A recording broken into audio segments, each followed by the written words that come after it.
Hello everyone, welcome back to my channel Banu speaks. நீங்கள் இப்போ தான் நம்ம சேனலில் ஃபஸ்ட் டைம் பார்க்குறீங்கன்னா ப்ளீஸ் மறக்காமல் சப்ஸ்கிரைப் பண்ணிக்கோங்க. அப்போ தான் அடுத்த வீடியோ போடுறதுக்கு எனக்கு கொஞ்சம் மோட்டிவேட்டாக இருக்கும். இப்போ வாங்க வீடியோக்குள்ளே போகலாம்.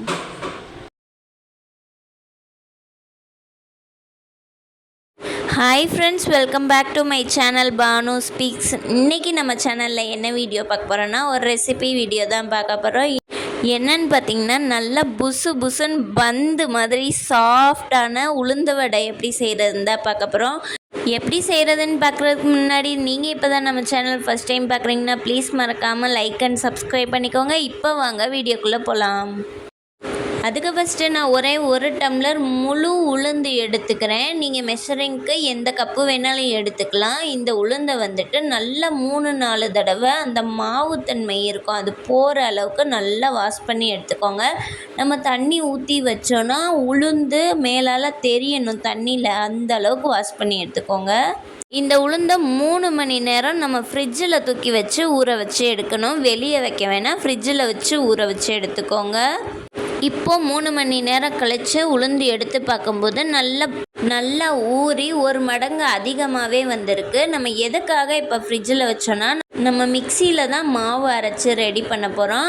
அப்படி மிக்சியில் அரைக்கும்போது மிக்சி சூடாச்சுன்னா உளுந்து வடை கல் மாதிரி இருக்கும். மிக்சி சூடாகாமல் இருக்கணும் அப்படின்றதுக்காக தான் நம்ம ஃப்ரிட்ஜில் ஊற வச்சு எடுத்திருக்கோம்.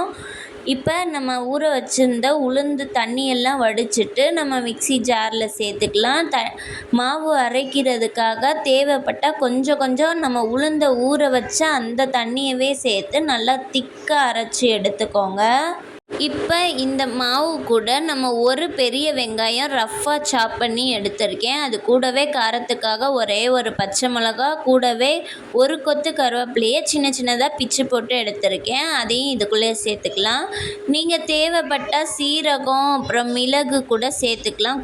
நான் சின்ன பசங்க சாப்பிட போகிறாங்க அப்படின்றனால மிளகாயோட காரமும் மிளகு சீரகம்லாம் சேர்க்காம தான் செஞ்சுருக்கேன். மிளகாயோட காரம் கம்மியாக தான் சேர்த்துருக்கேன். இந்த மாவு கூட டேஸ்ட்டுக்கு தகுந்த மாதிரி சால்ட் உப்பு சேர்த்துக்கோங்க. கொஞ்சம் வயிறு வலிக்காமல் இருக்கணும் அப்படின்றதுக்காக கொஞ்சமாக பெருங்காயத்தூள் சேர்த்துக்கோங்க. இப்போ இதை நல்லா ஒரு 5 நிமிஷத்துக்கு கையாலேயே மிக்ஸ் பண்ணி எடுத்துக்கோங்க. அப்போ தான் மாவு நல்லா ஃப்ளஃபியாகி வரும். மாவை நல்லா 5 நிமிஷத்துக்கு அடித்து பிரட்டி வச்சுட்டு நல்ல சூடான எண்ணெயில் கொஞ்சமாக மாவு போட்டு டெஸ்ட் பண்ணி பாருங்கள். நம்ம மாவு போட்டால் அந்த மாவு உப்பி மேலே வரணும். அந்தளவுக்கு நல்லா எண்ணெய் சூடாக இருக்கணும். நீங்கள் பிகினராக இருக்கீங்க அப்படின்னா ஒரு கரண்டியில் நல்லா தண்ணியில் டிப் பண்ணிவிட்டு, தண்ணி சொட்டுற அளவுக்கு இருக்கக்கூடாது. அப்புறம் எண்ணெயில் பட்டுருச்சுன்னா நம்மளுக்கு காயம் விட்டுரும். அதனால் தண்ணியை டிப் பண்ணி மட்டும் எடுத்துகிட்டு தண்ணியெல்லாம் வடிய விட்டுட்டு கொஞ்சமாக மாவை எடுத்து அதில் வச்சு நடுவில் ஓட்டை போட்டு நீங்கள் எண்ணெயில் விடலாம். இல்லை உங்களுக்கு எக்ஸ்பீரியன்ஸ் இருக்குது, உங்களுக்கு கையில் விடுறதுக்கு பயம் இல்லை அப்படின்னா நீங்கள் கையாலேயே கொஞ்சம் மாவை எடுத்து நம்ம எண்ணெயில் போட்டு நல்லா 2 பக்கமும் செவந்து வர அளவுக்கு வேக வச்சு எடுத்துக்கிற வேண்டியதான். இப்போது நான் எல்லா மாவையும் இந்த மாதிரி வடை தட்டி போட்டு எடுத்துக்கிறேன். மெதுவடை செய்கிறது ரொம்ப ஈஸி அண்ட் சிம்பிளான ரெசிபி. நீங்கள் ஈவினிங் ஸ்நாக்ஸாக கொடுக்கலாம் சின்ன பசங்களுக்கு. இப்போ வேறு ரம்ஜான் ஆரம்பிச்சிருச்சு இல்லையா, நோன்பு திறக்கிறது கூட நீங்கள் ஈஸியாக வீட்டிலையே செஞ்சுக்கலாம்.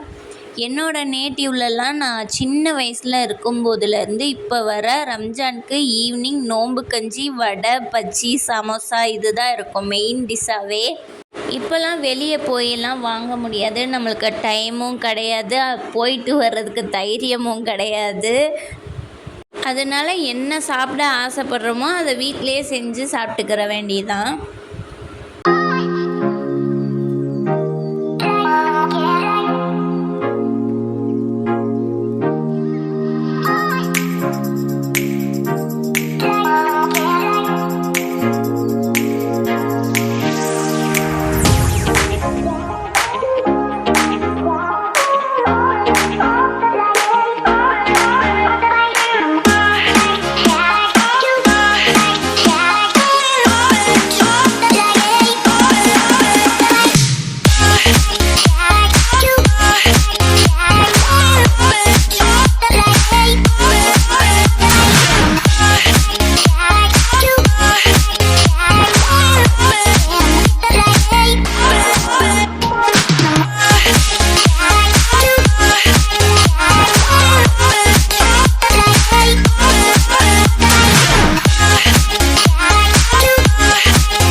வடை சுட்டு எடுத்தாச்சு. இது கூடவே தேங்காய் சட்னி வச்சுட்டு சாப்பிட்டோன்னா டேஸ்ட்டு வேறு லெவலில் இருக்கும்.